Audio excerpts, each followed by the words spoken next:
अस्सलाम वालेकुम and a very warm welcome. आप देख रहे हैं आज पाकिस्तान। मैं हूं सिद्रा इकबाल और सबसे पहले बात करते हैं आज पाकिस्तान में इस वक्त कोरोना 19 की सूरत हाल के ऊपर।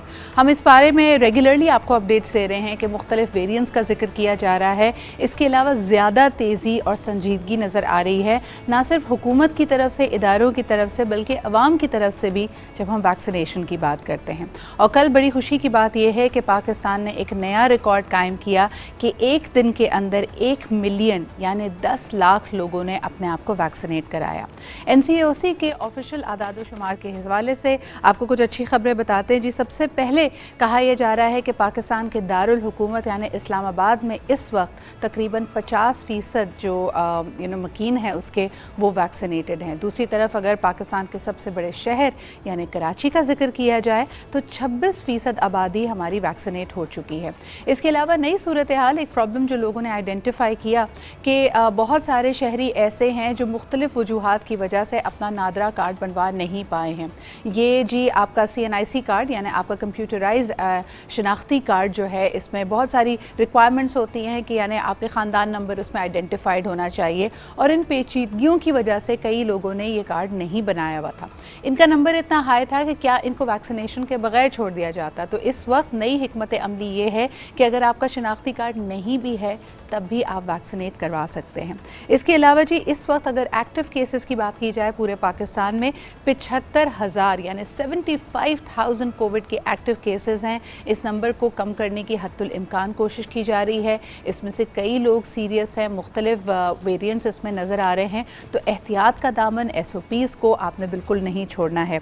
इसके अलावा जी आपको बताते चलें, इनबाउंड एयर ट्रैवलर्स यानी अगर आपने पाकिस्तान के किसी भी शहर में सफ़र करना है, चाहे वो हवाई सफ़र हो, रेलवे के थ्रू हो, बसेस के थ्रू हो, आपके लिए ज़रूरी है कि आपके पास वैक्सीनेशन का सर्टिफिकेट होना चाहिए।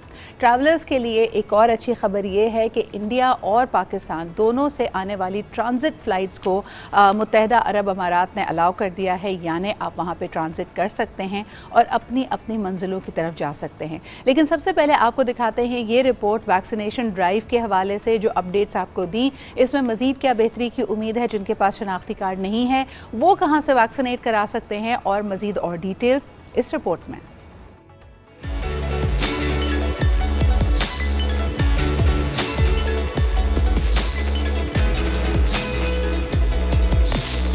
कोरोना को मात देने का मिशन, मुल्क में तेज हो रही है anti corona vaccination. Pakistani corona virus से मुकाबले के लिए मजबूत होने लगे। मुल्क भर में वैक्सीन लगवाने वालों की यौमिया तादाद 10 लाख से तजावुज कर गई। सरबरा NCOC ने अपने ट्वीट में तस्दीक की कि 10,72,342 शहरियों को वैक्सीन लगाई गई। शहरों में शहर इख्तिदार में सबसे तेज रफ्तार इस्लामाबाद की आधी आबादी ने वैक्सीन लगवा ली। पेशावर और रावलपिंडी में 35%, फैसलाबाद में 28%, लाहौर, गुजरावाला, सियालकोट और सरगोदा में 27%, जबकि कराची 26 और हैदराबाद की 25% आबादी की वैक्सीनेशन हो चुकी है। कोरोना से निपटना है तो आवाम को वैक्सीनेशन की शरह 100% तक पहुंचाना होगी। तो फिर ताउन करें, आस्तीन चढ़ाएं, वैक्सीन लगवाएं, खुद को वायरस से महफूज बनाएं। जी जनाब, आस्तीन चढ़ाएं, वैक्सीन लगवाएं, लेकिन सबसे बढ़कर ये कि ये परसेंटेजेस कभी कभार मिसलीडिंग होते हैं। आबादी के हवाले से कराची पाकिस्तान का सबसे बड़ा शहर है, इसमें भी मेरे ख्याल में मुगालता होता है, लोग इसके सेंसस को लेके काफ़ी सेंसिटिव हैं।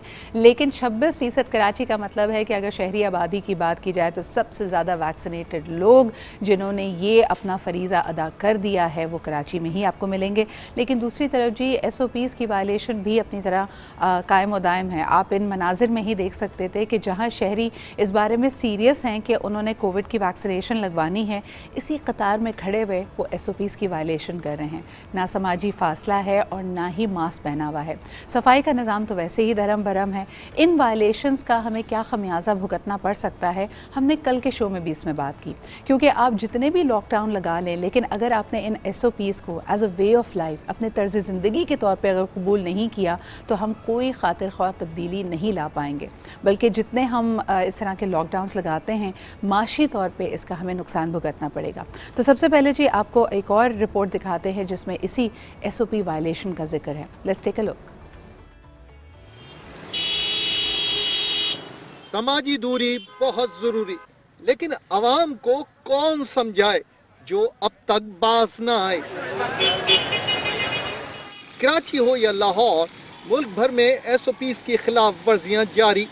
कराची में कहीं लॉकडाउन पर अमल दरामद नजर नहीं आ रहा।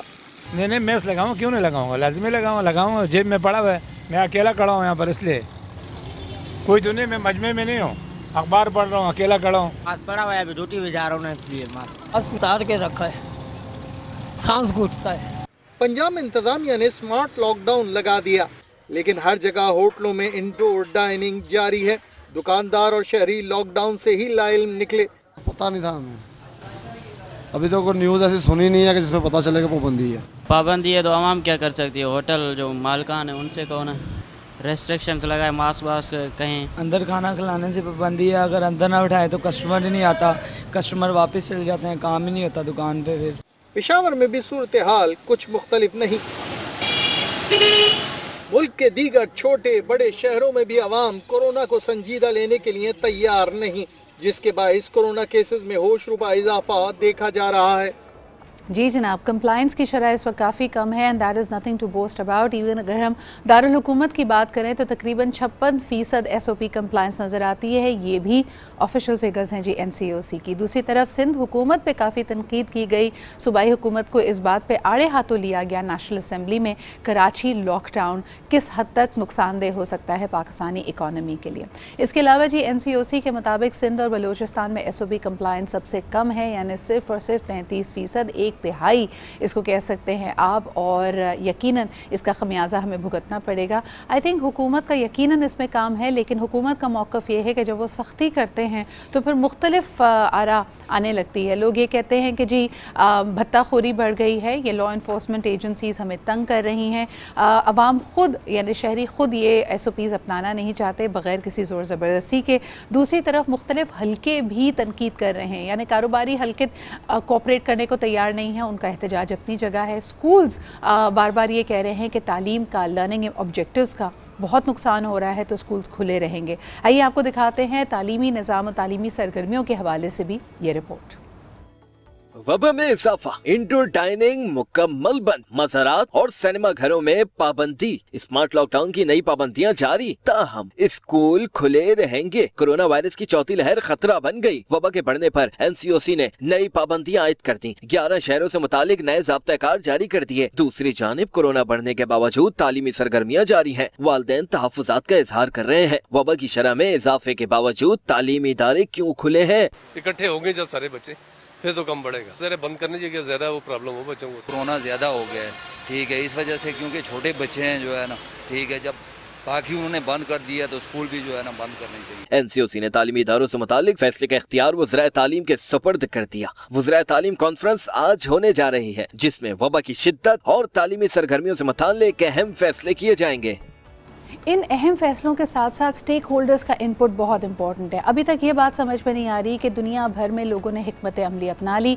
हेल्थ वर्कर्स की बात की जाए तो उनको प्रायोरिटी पे रखा गया था, लेकिन जर्मनी जैसे मुल्क ने अपने असातिज़ा को, अपने एजुकेटर्स को, एजुकेशनिस्ट को सबसे पहले प्रायोरिटी दी कि इनको वैक्सीनेट करना है। आज भी ऐसी कोई हिकमत अमली नज़र नहीं आ रही। हुकूमत जब इस तरह की बातें कर रही है कि जी तनख्वाह रोकी जाएगी, सिम कार्ड कैंसिल कर दिया जाएगा, तो क्या तालीम, बच्चों की तालीम, हमारे मुस्तकबिल की तालीम हमारी प्रायोरिटीज़ में शामिल नहीं है?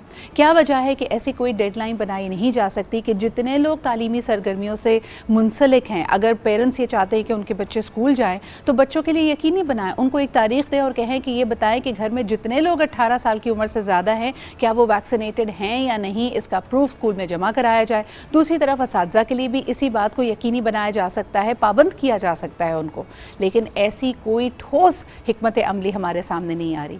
क्या वजह है कि तमाम सूबाई हुकूमतें शायद इससे कतराती हैं? इसको इम्प्लीमेंट करना क्या वाकई इतना मुश्किल है? हमारी तरजीहात क्या हैं? अगर वक्त इसी तरह गुजरता रहा तो ये बहुत ही कीमती वक्त है और इस बारे में सोच विचार होना ना सिर्फ अहम फैसलों के हवाले से बल्कि तमाम स्टेक होल्डर्स का एक पेज पे होना बहुत ज़रूरी है। एक छोटा सा ब्रेक लेते हैं and we'll be right back.